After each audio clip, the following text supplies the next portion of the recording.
Bonjour à tous, c'est Armo Sensei. Aujourd'hui, je vous propose un top 15 des animes dont j'attends avec impatience la suite. Et pour poser un peu le contexte, je vous donne la synopsis de chaque anime si jamais vous ne connaissez pas.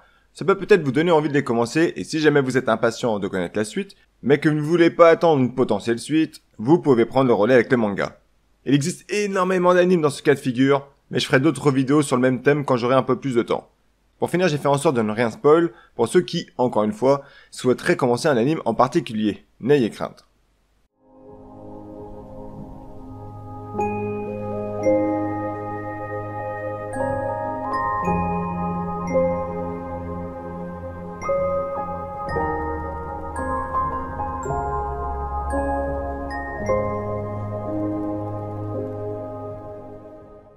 Ballroom et Yokuzo.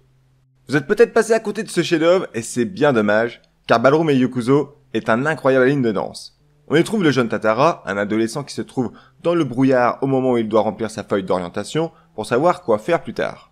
À côté de ça, il a également un autre problème majeur, il se fait harceler par des voyous de son école. Heureusement un jour, un homme va s'interposer et le sauver de ce mauvais pas, un certain Kaname Sengoku.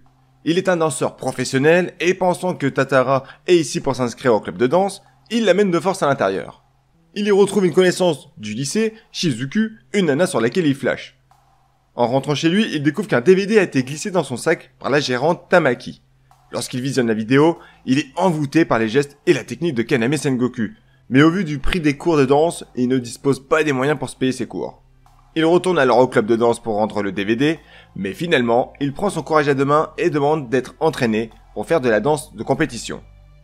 Kaname accepte et c'est ainsi que commence l'aventure pour notre cher Tatara qui va découvrir la rigueur que nécessite la danse, la relation fusionnelle entre lui et sa partenaire, ou encore la compétition, monde où la moindre erreur est fatale. Une seule saison a vu le jour sous le studio d'animation Production Eiji en 2017, et sincèrement si vous ne l'avez pas encore regardé, vous passez à côté d'un très bon anime de sport avec une animation sublime. J'attends bien entendu depuis ces années écoulées l'annonce d'une deuxième saison. No Game No Life. Je pense qu'une très grande majorité connaît No Game No Life, un frère Sora et une sœur Shiro sont devenus des légendes urbaines du jeu vidéo car ils sont invaincus. On les surnomme White car ils ne remplissent jamais leur identifiant. Rien ne leur résiste, tous les jeux auxquels ils participent finissent toujours de la même façon, leur victoire. Ils vivent en dehors de la société, ne supportent pas ce monde auquel ils ne comprennent pas les règles et passent leur temps sur leurs écrans. Le garçon Sora est doté d'une grande intelligence et s'adapte rapidement à de nouvelles règles, mais sa sœur Shiro le surpasse dans le domaine du calcul, comme par exemple les échecs, où il est primordial de retenir un maximum de combinaisons. En parlant d'échecs, un soir, ils reçoivent un mail proposant une partie. À la fin, ils remportent la partie, mais la personne continue de leur parler et leur demande ce qu'ils feraient si jamais ils venaient à vivre dans un monde régi par les règles sur un plateau de jeu géant. L'instant d'après, Sora et Shiro sont téléportés à Disboard, le monde où tout se décide par les jeux. Ils sont accueillis par Teto, le dieu des jeux, qui leur explique les 10 règles à respecter, puis les lâche comme ça dans ce nouveau monde où ils ne perdent pas de temps pour affronter leur premier adversaire. Ils rencontrent également Stephanie Dora, la petite fille de l'ancien roi d'Elkia. Elle leur explique qu'il existe 16 races intelligentes qui sont classées. Humanity, la race humaine, se trouve à la dernière place, étant dépourvue de magie. Elle est même vouée à disparaître, mais c'est sans compter sur l'intervention de Sora et Shiro. Anime sorti il y a très longtemps maintenant, en 2014, ça commence à dater, sous Madhouse. Les fans attendent évidemment depuis une suite, car c'est un anime qui est très bon, très intéressant. Les jeux et les stratégies mises en place sont bien ficelés, bien pensés. Un vrai anime sur les jeux, dont on aimerait enfin voir la fin. High School of the Dead. Nous sommes dans un lycée tout à fait banal, où les lycéens et lycéennes kiffent leur vie, ça étudie, ça parle d'histoire d'amour, de potins, mais tout va changer dramatiquement lors d'un incident. On découvre Takashi, un élève qui est amoureux de Rei, une amie d'enfance dont il s'était promis de se marier ensemble lorsqu'il serait plus grand. Problème, les sentiments évoluent au cours du temps, et Rei est tombée amoureuse d'Hisashi, un très bon ami de Takashi. Forcément Takashi broie du noir lorsque soudain il aperçoit un homme qui semble vouloir entrer à l'intérieur de l'enceinte de l'école. Du personnel se rend alors au portail, mais l'un des hommes se fait mordre le bras. Peu de temps après, il se transforme en mort-vivant et commence à attaquer une femme, puis le chaos commence peu à peu à s'installer au sein de l'école. Les élèves sont prévenus qu'un incident s'est produit, et forcément c'est l'affolement. Takashi, qui a vu la scène se dérouler en amont, a pu prendre les devants, il est allé chercher Rei, son ami d'enfance, ainsi qu'Hisashi. Ils prennent une batte de baseball, ainsi qu'un manche à balai, puis se dirigent sur le toit de l'école pour se barricader. Malheureusement, un mort-vivant vient mordre également le bras d'Hisashi. Takashi n'a alors d'autre choix que de le tuer de ses propres mains. Ils finissent par rejoindre d'autres survivants, des élèves tout comme eux, et ensemble ils s'apprêtent à affronter ce monde, infesté dorénavant de morts-vivants. Alors je sais bien que l'auteur est décédé malheureusement, le manga s'est arrêté brusquement il y a des années, il est donc logique de ne pas voir de suite arriver pour cet anime, mais je tenais à le mettre car c'est un anime qui m'a marqué lorsque j'étais jeune et j'aurais aimé voir la suite, tellement que j'ai trouvé vraiment bien. Je l'ai plus placé dans ce top pour lui rendre hommage. Fire Force. Nous suivons Shinra Kusakabe, 3ème génération, jeune recrue de la 8ème brigade de Fire Force. Il espère y trouver une piste pour retrouver son frère Sho, qu'il a perdu il y a des années suite à un incendie où il y a perdu sa mère. En arrivant à la brigade, il est accueilli par le capitaine Akita Ryobi, ainsi que le commandant Takehisa Inawa. Il y a également Maki, une nana plutôt musclée, ainsi qu'une religieuse, Iris. Fire Force est tout simplement une brigade de pompiers, mais il y a une particularité dans leur monde, c'est que les gens redoutent une mort, celle de la combustion humaine. Un jour, des gens dans le monde entier ont commencé à prendre feu, c'est ce qu'on appelle la première génération. Puis il y a eu la 2e et la 3e génération où certains sont parvenus à contrôler ce feu. Un nouveau fait son intégration également au sein de cette brigade, Arthur Boyle, un étrange personnage qui se prend sans arrêt pour un chevalier. Ensemble, ils ont pour but de venir au secours de la population, bien entendu, mais également de surveiller les autres brigades. C'est une sorte de brigade espion.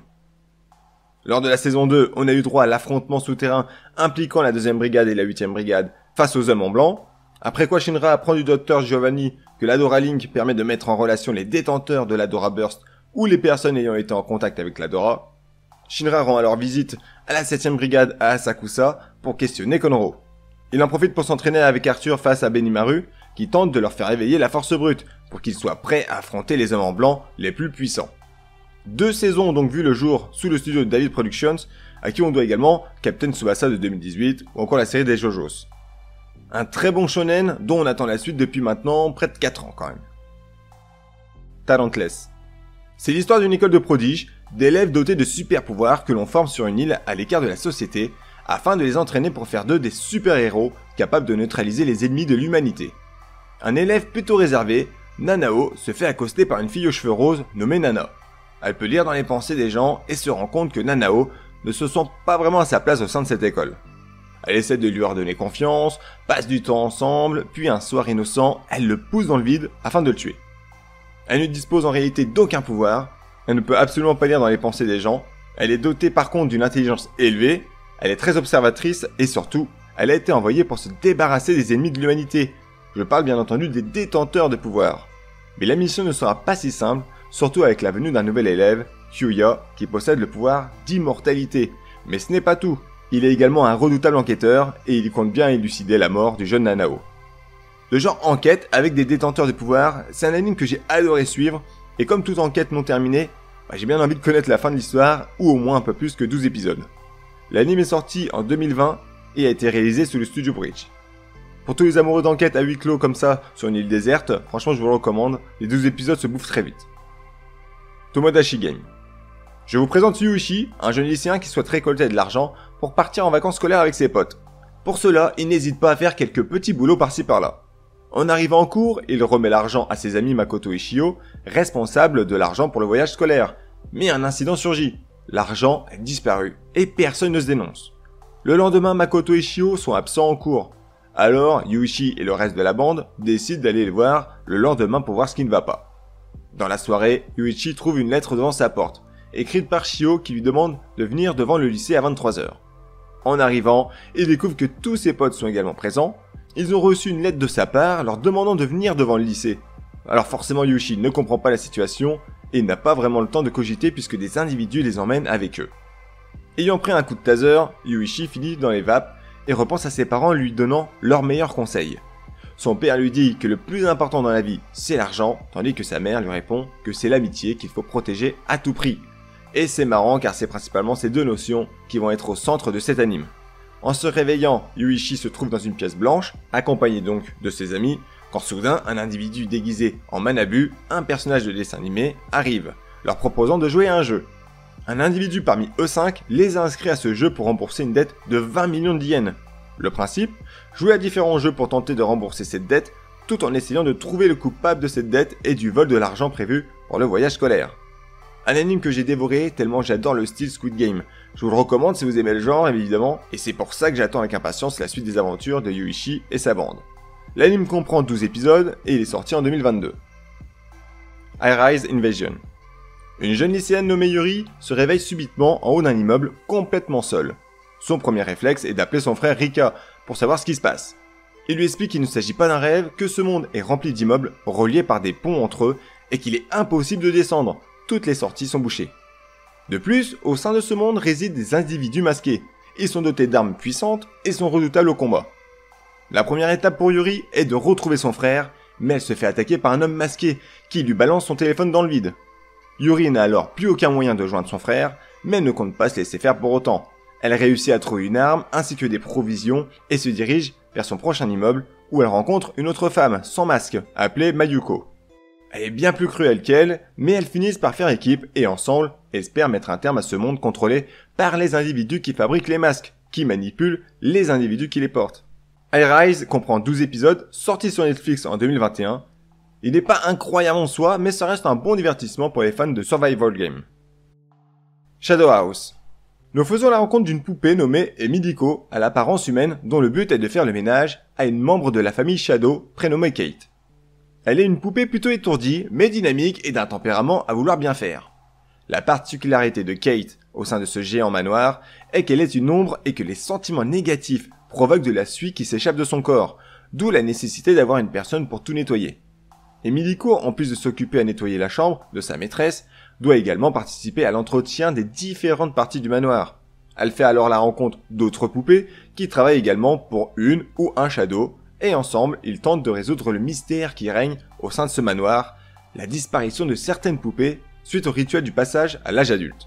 Pour ceux qui ne connaissent pas du tout, je laisse planer un peu le mystère quand même, loin de moi l'envie de vouloir spoil un si bon anime centré sur le surnaturel, le mystère. Sincèrement, c'est un excellent seinen, laissez-lui une chance par pitié, ça change vraiment des animes classiques que l'on voit et l'histoire est vraiment prenante. 2 saisons sont sorties sous le studio de Cloverworks, un très bon studio d'animation en plus, avec respectivement 13 et 12 épisodes. Les mémoires de Vanitas. Nous sommes dans un monde où les vampires existent. La grande majorité des vampires naissent sous une lune rouge, mais un jour l'un d'entre eux naît sous une lune bleue, signe de malheur. Il est tout bonnement rejeté par les siens, aéré seul dans le froid. Il jure alors de se venger de tous ses semblables qui l'ont rejeté en les maudissant grâce à un grimoire qu'il a créé avec son pouvoir. Vanitas, l'un des descendants de ce vampire, a pour objectif de libérer, grâce à son grimoire, tous les vampires touchés par une maladie qui leur font oublier leur véritable pouvoir. Noé, un vampire né sous la lune rouge, descendant de ceux ayant rejeté celui né sous la lune bleue, va accompagner Vanitas, fasciné par son grimoire et son pouvoir de délivrer les autres vampires. Ils se font arrêter par les forces de l'ordre, mais réussissent à négocier leur liberté en les convainquant qu'ils comptent utiliser le grimoire à nouveau pour soigner les vampires maudits.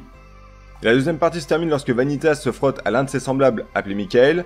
Quant à Noé, il se pose des questions sur son maître, le comte de Saint-Germain, lorsqu'il le voit emmener Michael avant de disparaître. Il n'y a qu'une seule saison sortie à ce jour, mais elle a été découpée en 2 parties, sous le studio Bones, responsable de certaines saisons de My Hero Academia, ou encore Bungo Stray Dogs. De genre mystère, vampire, c'est un très bon anime, avec un duo de protagonistes charismatiques qu'on prend un malin plaisir de les voir se chamailler, le tout avec une magnifique romance entre Vanitas et la belle Shan. Blue Period. Yatora est un jeune lycéen qui aime traîner avec ses potes, étudier pour avoir de bonnes notes afin d'accéder à une université classique pour réussir convenablement sa vie. Mais voilà un jour, son professeur d'art va lui demander de peindre son paysage préféré. Il va alors peindre Shibuya d'une couleur bleue, lui rappelant un peu le calme à l'aube de la ville. Après ça, il va vouloir intégrer le club d'art pour s'améliorer, et pourquoi pas intégrer l'université d'art public de Tokyo. Il s'entraîne tous les jours, et voit ses progrès qui commencent à ne pas être dégueux. Mori, sa senpai, quitte le lycée une fois son diplôme en poche, et intègre une grande université privée d'art. Elle est celle qui a donné envie à Yatora de se mettre au dessin.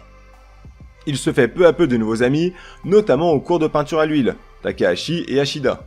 Il s'investit énormément dans sa nouvelle passion qui est l'art, la peinture, il visite des expositions, des musées afin d'étoffer sa culture artistique et apprend de nouvelles techniques pour exprimer son art en espérant réussir le concours d'entrée pour intégrer l'université d'art de Tokyo.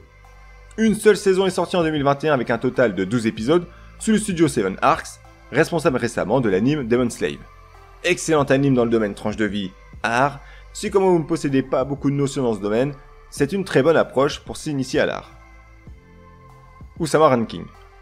Nous faisons la connaissance du jeune prince Bojji, qui a la particularité d'être sourd et muet. Il est le fils du roi Boss et de la reine Iling. Ici, les rois sont classés par différents critères. L'héroïsme de ce dernier, la qualité de vie de la population ou encore par ses chevaliers. Bojji a été désigné par son père comme étant son successeur du royaume, mais le problème, c'est qu'il est tout petit, faible, sourd et muet, comme je l'ai mentionné plus tôt. De plus, il a un frère, Deida, qui le surpasse déjà dans tous les domaines. Un jour, Bojji va faire la rencontre d'une ombre qui va lui demander tous les jours de lui donner ses vêtements. Bojji accepte sans se plaindre, car il est heureux que quelqu'un lui fasse la conversation. Cette ombre s'intéresse de plus en plus au jeune garçon, jusqu'à le voir se battre en duel contre son frère Deida. À ce moment-là, il découvre que le jeune garçon est particulièrement doué dans l'esquive et la contre-attaque. Au final, Bojji est tout de même vaincu, car ses coups n'ont aucune force, il est très faible comme je vous l'ai dit, mais il est très triste que les gens le voient comme un lâche et un moins que rien. Ombre, qui a assisté à son combat, lui dit qu'il a été grandiose et qu'il compte le suivre pour toujours à partir d'aujourd'hui. Il va l'accompagner dans sa quête de devenir le plus grand de tous les rois. Énorme anime, sincèrement Usama Ranking a été mon coup de cœur de l'année 2021. L'animation est juste sublime à mes yeux, encore une prouesse de Wit Studio qui décidément est incroyable et enchaîne les bons animes. Une seule saison pour le moment sortie de ce petit bijou qui comprend 23 épisodes. Il y a également une saison de 10 épisodes de petites histoires, mais ce n'est pas la suite directe, donc attention tout de même. Lycoris Recoil. Lycoris est une organisation secrète composée uniquement de femmes, luttant contre la criminalité. Takina, faisant partie de l'élite, désobéit à un ordre lors d'une mission. Elle agit de sa propre volonté et décide de passer à l'action avant d'en avoir reçu l'ordre de ses supérieurs, mettant en péril la vie d'une de ses collègues. Elle se retrouve mutée dans une petite agence Lycoris à Tokyo, où se trouve l'une des meilleures agents appelée Shisato. Cette agence est également composée du chef Mika et d'une autre femme Mizuki. Takina a beaucoup à apprendre aux côtés de Shisato, qui possède un talent incroyable pour mener à bien ses missions, ce qui vaut d'ailleurs à Takina à se demander pourquoi elle se trouve dans une si petite agence. En tout cas, elle n'a pas d'autre choix que de mener à bien les missions qui leur sont confiées ensemble, si Takina va avoir une chance de retrouver sa place au sein de l'élite. Une très bonne série de 13 épisodes sortis il y a à peine 2 ans, sous la supervision du studio A1 Pictures. Si vous aimez le style action-comédie avec des nanas qui manient bien les armes, c'est un très bon choix. Kakegurui. Au sein de l'académie privée de Yakao, une nouvelle élève fait son entrée, Yumeko Jabami. Déjà, l'établissement est très particulier. Ce ne sont pas les connaissances, ni l'intelligence, ou encore le mérite qui prime ici, mais bien l'argent, car une hiérarchie existe au sein de cet établissement. Les plus riches se trouvent en haut, et peuvent traiter ceux d'en bas comme des esclaves, comme des moins que rien. Yumeko est une fille excentrique qui adore les jeux d'argent, d'où son entrée au sein d'Yakao, qui est une académie où tout se règle par les jeux d'argent. Elle fait la rencontre de Suzui, un garçon qui se trouve justement en bas de la hiérarchie et qui est traité comme une merde par une certaine Marisa Otome. Marisa Otome, jalouse de cette Yumeko qui débarque avec sa beauté envoûtante, décide de lui proposer un petit duel. Le jeu est tout simple, il s'agit du Shifumi, mais elle va vite déchanter lorsqu'elle va faire face à sa défaite, face à cet inconnu qui vient tout juste d'arriver. Très bon anime de School Life et de jeux d'argent. Il y a 2 saisons de sortie de 12 épisodes chacune, ainsi qu'une saison de 6 épisodes centrée cette fois sur Marisa Otome. Si comme moi vous kiffez un personnage charismatique, Yumeko, avec des groins, qui a peur de rien, que vous aimez les jeux d'argent, que vous aimez bien un peu la stratégie, un peu côté comment on va faire pour gagner pour retourner une situation, bah franchement cet anime est fait pour vous. More Than a Married Couple, but not lover. Visitons un lycée des plus classiques pour y rencontrer Jiro, un geek qui traîne tout le temps avec son meilleur ami Sadaharu. Un événement a lieu dans leur école, attendu par beaucoup d'élèves, le TP Couple. Ce dernier a pour but de former des couples aléatoirement pour entraîner les lycéens à vivre en couple au sein d'un foyer. Jiro est amoureux de son ami d'enfance, Shiori, alors il espère plus que tout tomber sur elle. Mais lors de la sélection des couples, aïe, il tombe avec Akari, une fille plutôt vulgaire et provocante selon ses dires. C'est pas son délire on va dire. Donc un peu déçu. Cette Akari, quant à elle, souhaitait tomber avec le beau gosse du lycée, Minami, qui lui-même est tombé avec la fameuse Shiori, l'âme sœur de Jiro. Vous comprenez le bordel. Si le couple parvient à atteindre le rang A, il a la possibilité d'échanger le binôme avec un autre couple de rang A. Jiro et Akari sont persuadés que le couple formé par Minami et Shiori atteindra le rang A. Alors ils font tout pour marquer des points afin de leur demander de changer leur partenaire mutuellement, comme ça tout le monde est content. Vous l'avez donc compris, Jiro et Akari vont tout faire pour faire les choses bien afin d'obtenir le rang A, malgré qu'ils ne se supportent pas, mais comme tout anime de romance et school life, la vie commune va les rapprocher, et peu à peu ils vont apprendre à s'apprécier et voir les qualités de l'un et de l'autre. Une unique saison est pour le moment sortie, avec 12 épisodes, un anime très sympa si vous aimez le genre, et pour ceux qui ont une préférence pour les gros boobs, vous ne serez pas déçus, vous inquiétez pas. The God of High School. Morinjin, un jeune adulte de 17 ans, se réveille en retard pour se rendre aux qualifications pour la finale du plus grand tournoi d'arts martiaux ouvert à tous les styles de combat. Il reçoit une invitation de R, le dirigeant du comité de God of High School. Au départ, il s'en moque complètement, il ne veut que se battre contre des adversaires forts. Mais lorsqu'il se fait blesser par ce dernier sans même qu'il le touche, cela pique sa curiosité quand même. Au cours de ce tournoi, tous les coups sont permis, même les armes, durée de combat illimitée. Sur le chemin pour se rendre aux éliminatoires de Séoul, il rencontre Mirayu, une nana qui pratique le sabre, ainsi que Dae-Hwan, qui pratique lui le karaté. Le grand gagnant de ce tournoi éliminatoire aura le privilège d'obtenir le souhait qu'il désire auprès des organisateurs. Je n'en dis pas plus, mais si vous aimez la baston, il vous faut absolument regarder cet anime. Il y a des combats qui valent le coup d'œil, même si pour le coup, justement, j'ai plutôt une préférence pour le manhwa tout de même. La saison 1 est sortie en 2020 avec 13 épisodes sous le studio MAPPA, qui a fait un très bon travail, mais un peu déçu du rush qu'ils ont fait, surtout en ce qui concerne le début de l'œuvre. N'hésitez vraiment pas à jeter un œil, vous voyez toutes sortes de combats, tout style de combat, c'est vraiment très intéressant, et les chorégraphies sont vraiment bien mis en œuvre. Ce top 15 est à présent terminé, merci d'avoir regardé la vidéo, j'espère vous avoir donné envie d'en découvrir quelques-uns, car ce sont vraiment des animes que j'ai pris plaisir à regarder, qui ont une histoire intéressante, et pour la plus grande partie d'entre eux, une très bonne animation. Sur ce, je vous dis à une prochaine vidéo, ciao ciao.